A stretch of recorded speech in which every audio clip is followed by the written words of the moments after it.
राम राम। माँ जिसमें शिव चर्चा में सती का चरित्र सुनाऊं, ध्यान से सुनो। दक्ष प्रजापति के 60 कन्या थी। उन्होंने उनकी शादी कर दी और फिर उन्हें तपस्या करी तो सती ने जन्म लिया। जब सती बड़ी होगी तो उसके पिता दक्ष ने उसके विवाह का विचार किया। पिता की इच्छा जानकर सती ने अपनी माता से शंकर भगवान के साथ विवाह करने की इच्छा जाहिर की। पिता के कहने पर सती ने घर में ही शिव जी की आराधना प्रारंभ कर दी। आश्विन मास की नंदा तिथि में गुड़, चावल, नमक आदि से शिव जी का पूजन किया। सती 1 वर्ष तक इसी प्रकार शिव जी का पूजन एवं तप करती रही। ब्रह्मा जी बोले, हम देवता सती के तप को देखने के लिए गए। मैं और विष्णु शिव जी के पास गए। हमने वहां पूछकर हाथ जोड़कर उनकी स्तुति की। हमारी स्तुति से प्रसन्न होकर शिव जी ने हमारे आने का कारण पूछा। हम दोनों ने कहा, हे स्वामी, आप हमारा साथ दीजिए। हम दोनों ने स्त्री स्वीकार कर ली है। आप भी देवताओं की भलाई के लिए कोई स्त्री स्वीकार कीजिए। शंकर बोले, हे ब्रह्मा जी, विष्णु जी, मुझे अवधूत कोई स्त्री की क्या आवश्यकता है। मुझे यह बात उचित नहीं लगती, क्योंकि मैं एक तपस्वी और संसार से विरक्त हूँ। मुझे तो योग में ही आनंद मिलता है। आप लोगों के हठ से तथा भक्तों पर अनुग्रह की इच्छा से मैं विवाह कर भी लूँ तो आप उस काम रूपिणी योगिनी को तैयार कीजिए जो मेरे तेज को सहन कर सके। तब हमने कहा, हे प्रभु, आपके अनुसार हमने स्त्री भी खोज ली है। जिन लक्ष्मी ने पहले 2 रूप धारण किए, वही उमा नाम से एक दक्ष की कन्या के रूप में प्रकट हुई है। वे आपको प्राप्त करने के लिए अपने घर पर ही तपस्या करिए। आप उन्हें वरदान दीजिए और उनके ऊपर कृपा कीजिए। तब भगत शिव जी ने तथास्तु कहकर हमें विदा किया। हम आप अपने लोकों में चले गए। इधर सती ने नंदा व्रत का अनुष्ठान किया। शंकर भगवान उन्हें दर्शन देने गए। सती ने लज्जावश सिर झुकाकर उनके चरणों को प्रणाम किया। शिव जी ने उमा को आशीर्वाद दिया और वर मांगने के लिए कहा। सती बोली, हे प्रभु, आप मुझे अपनी पत्नी बनाकर त्याग करें। शिव जी बोले, तथास्तु। सती बोली, हे प्रभु, मेरे पिता के समक्ष विधि पूर्वक विवाह करके मुझे अपनी अर्धांगिनी स्वीकार कीजिए। तथास्तु कहकर शिव जी हिमालय पर चले गए। उन्होंने मुझे स्मरण किया। मेरे उपस्थित होने पर मुझे दक्ष के पास कन्यादान हेतु भेजा। मैं दक्ष के पास जाकर कहा, तुम अपनी कन्या का हाथ भगवान शिव जी को सौंप दो। यह सुनकर दक्ष पर की प्रसन्नता का कोई ठिकाना न रहा।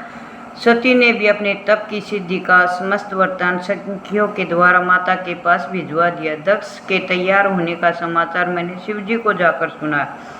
ब्रह्मा जी ने बताया। मेरे शिव जी के पास पहुंचने पर उन्होंने सती का कुशल आक्षेप पूछी और दक्ष का विचार भी पूछा। मैंने सांत्वना देते हुए भगवान शिव को अपना समाचार सुनाया। दक्ष अपनी पुत्री का विवाह से करने को सहमत हैं। अब आप शुभ मुहूर्त का लगन विचार कर पानी ग्रहण कीजिए। विष्णु भी स्मरण करने पर गरुड़ सहित आ गए। मेरे सभी मारीच पुत्र भी विवाह में सम्मिलित होने के लिए आ गए। चैत्र शुक्ल चतुर्दशी फाल्गुनी नक्षत्र में शिव जी ने रविवार को प्रस्थान किया। देवताओं और शिव जी के गणों ने बड़ा उत्सव मनाया। नंदीश्वर आरूढ़ होकर भगवान शिव से घर ही दक्ष के यहाँ पहुँच कर दक्ष ने विधि पूर्वक भगवान शिव जी का स्वागत किया और शुभ लगन में सती का कन्यादान किया। सभी देव, किन्नरों और मुनियों ने शिव जी की स्तुति की, नृत्य गान आदि करके भारी उत्सव मनाया। दक्ष ने सती को अपार दहेज देकर विदा किया। विष्णु ने शिव जी के यहाँ पहुंचकर प्रणाम करके कहा, हे प्रभु, आप जगत पिता हैं तथा सती जी जगत माता हैं। आप इनके साथ जगत का कल्याण कीजिए। ब्रह्मा जी ने बताया, शिव जी और सती ने मेरी आज्ञा से अग्नि की प्रदक्षिणा की और नृत्य आदि का उत्सव किया। शिव जी की माया ने देवों, मनुष्य आदि सबको मोहित कर लिया। मैं भी उनकी माया से मोहित होकर विवाह के समय सती को देखकर मैं कामाग्ध हो गया। मैं सती के मुख को देखने की इच्छा करने लगा, परंतु पतिव्रता सती ने अपना मुख ढक रखा था। मैंने यज्ञ अग्निकुंड में गीली लकड़ी द्वारा धुआं कर दिया और सती के मुख से पर्दा उठाकर उसका मुँह देख लिया। उस समय काम वासना से ग्रस्त होकर मेरे वीर्य की 4 बूंदें पृथ्वी पर गिर पड़ी। यह बात मैंने छिपा ली, परंतु शिव जी ने अपने तीसरे नेत्र द्वारा यह सब देख लिया।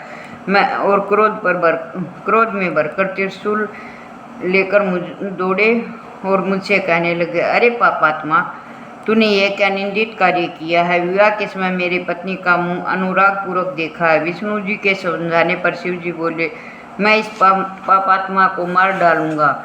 इसने सती को कामाद होकर देखा है, इसका वीर्य भी संकलित हो गया है। मैं इस अपराधी का वध करूंगा। शिव जी ने ऐसा कहने पर सारे देवता कांप उठे।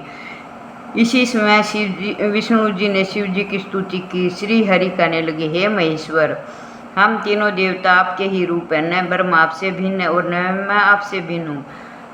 आप सब कुछ जानते हैं। आप शिव ही अनंत और स्वरूप हैं। आप में नित्य दृग आदि कोई भी विश्लेषण नहीं है। विष्णु के इस प्रकार समझाने पर शिव जी प्रसन्न हो गए और मुझे माफ कर दिया।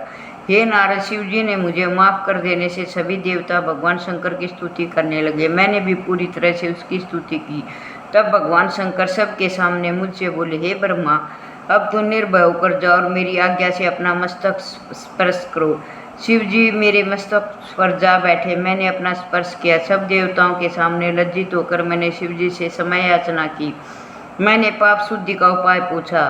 तुम मेरे दिए इसी रूप से मेरी आराधना करो। मनोचित कार्य करने से मुझे पृथ्वी पर मनुष्य रूप में विचरण करने का आदेश दिया, क्योंकि जब मनुष्य मुझे ब्रह्मा को घूमता देखेंगे तो वे भी परम स्त्री गमन के पाप से बचेंगे। मेरे वीर्य की 4 बूंदें पृथ्वी पर गिरी थी। इससे आकाश में 4 बादल सामवर्त, आवर्त, पुष्कर और द्रोण ऋषियों को देखते मेघ बन गए। दक्ष ने विवाह संस्कार के पश्चात शंकर जी को आनंद से विदा किया। कैलाश पहुंचकर सती के गणों का निवास स्थान अपने आश्रम से दूर बनवाया। सब नंदी आदि गण अपने अपने स्थान पर जाकर रहने लगे। एकांत हो जाने पर शंकर और सती जी नाना प्रकार से रमण करने लगे। इस प्रकार शिव जी सती के साथ मिलकर कैलाश के कुंजों में तथा हिमालय पर आनंद विहार करने लगे। इसमें शिव के 25 वर्ष व्यतीत हो गई। शिव और सती का चरित्र तो बहुत अनंत है, बाकी कल पढ़ांगे। जय शिव शंभू की, जय शिव शंभू की, जय शिव शंभू की, जय शिव शंभू की।